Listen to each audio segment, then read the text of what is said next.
They swarm the streets of Nigeria's urban centers in hundreds.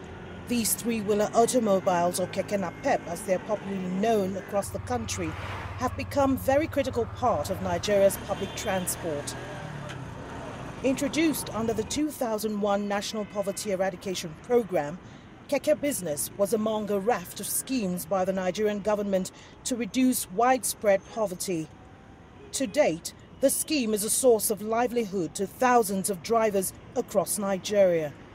31-year-old Abdullahi Babayo dropped out of the Teachers Training College due to lack of tuition fees. His future hung in a balance until he got himself a keke on hire purchase. He pays half of his daily collections to offset the cost of a tricycle, but he worries about the future of the business. Kekes have become the target of security scrutiny after Boko Haram militants started using them to launch bloody suicide attacks or drive-by shootings.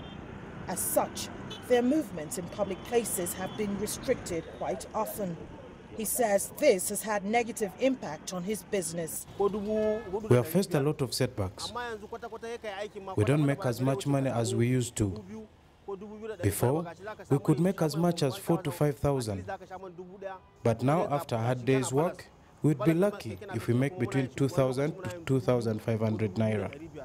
It also means that he has to struggle to pay off the mortgage for his tricycle and watch over his shoulders for who he's carrying. Tricycles, or keke as they're called in Nigeria, are quite popular across the country. They're cheap and versatile in terms of hard-to-reach areas. However, most of the locals here are always on the edge because of the security threats associated to them.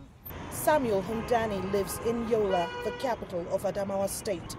Boko Haram insurgents riding in kekes have killed dozens in this region just recently. He says kekes are the most affordable and convenient mode of transportation to get around, but with extreme caution. You have to ask questions because you have to be security conscious. You have to know what you are doing because you can't just get into keke. When you are going to keke, you have to be afraid. You have to know the people around, the people inside the keke. Who are they? What are they carrying?